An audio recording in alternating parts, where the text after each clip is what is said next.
이번에는 민주당 이재명 대표 얘기해 보겠습니다. 이재명 대표도 중도층을 공략한 발언들을 계속해서 내놓고 있거든요. 그런데 최근에 이 AI 정책 관련 발언을 했는데 이게 정치권에서 후폭풍을 낳고 있습니다. 어떤 얘기인지 이 목소리 먼저 듣고 오시죠.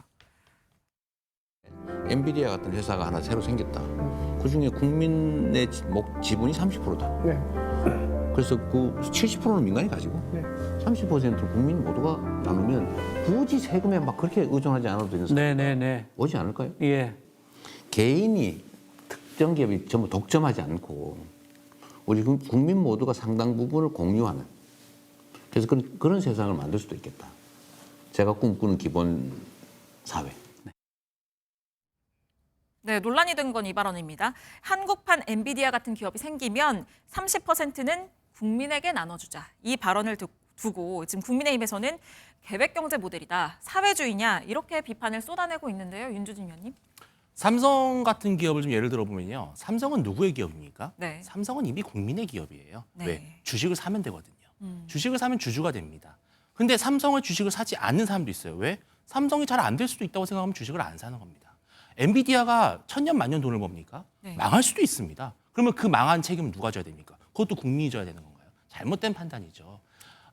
지금 이재명 대표께서 하신 말씀이 과거에 20세기에 지구의 절반을 지옥으로 몰아넣었던 지금도 북한이라고 하는 곳을 지옥으로 몰아넣은 바로 그 사회주의의 창시자 마르크스가 했던 말과 똑같습니다.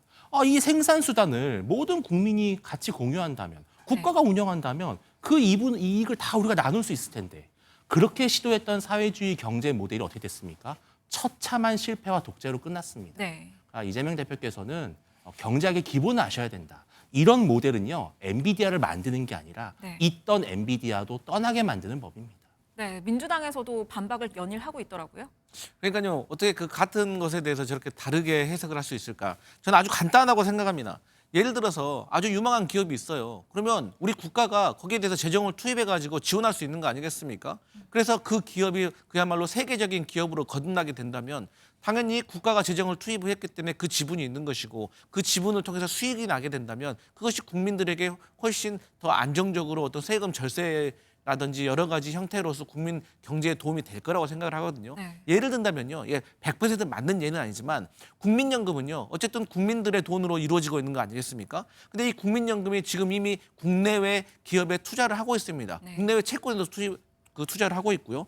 근데 최근에 이 국민연금이요. 엔비디아에 투자를 했습니다. 주식을 119만 주 이상 가지고 있었어요. 근데 네. 그것을 24년도 4분기에 매도를 해서 2,300억 원을 벌었습니다. 그렇기 때문에 이재명 대표로서는 국가가 이렇게 재정을 투입해서 좋은 기업을 만들면 그로 인해서 발생되는 수익으로 어떤 세금의 절세라든지 그런 것들을 효율적으로 운영할 수 있다. 그런 뜻으로 해석하시면 될 것 같습니다. 네, 조금 전에 영상에서 보셨을 텐데요. 이재명 대표가 눈이 굉장히 많이 오는데 오늘 10시 반부터 조금 전부터 이 대장동 재판이 진행되기 때문에 거기에 출석하는 모습입니다. 기자들의 질문에는 별다른 얘기를 하지는 않았다고 하는데요. 다시 재판이 속개되는데 어떻게 전망하시는지 짧게 한마디씩 부탁드립니다. 윤주진 위원님 먼저 부탁드릴게요. 예, 당연히 이루어야 될 재판이고요. 당연히 저는 법의 팀판에 따라서 엄정한 처벌이 있을 거라고 봅니다.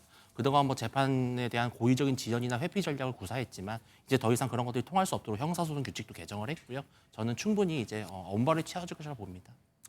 사실 저는 이런 대장동 재판이 이재명 대표가 앞으로 대선에 출마할 수 있느냐 없느냐를 결정해야 되는 그런 큰 네. 사건이라고 생각합니다. 오히려 공직선거법처럼 누구를 아냐 모르냐, 골프 쳤냐 안 쳤냐 이런 지역적인 문제로 이재명 대표를 다음 선거에 못 나가게 하는 것이 저는 정말 잘못된 것이라고 생각하고요. 어쨌든 간에 재판이 간소화되고 좀 더 속도가 빨라질 것 같기 때문에 진실은 더 제대로 드러나서 이재명 대표의 무죄가 결백으로 드러날 것이다. 그렇게 봅니다.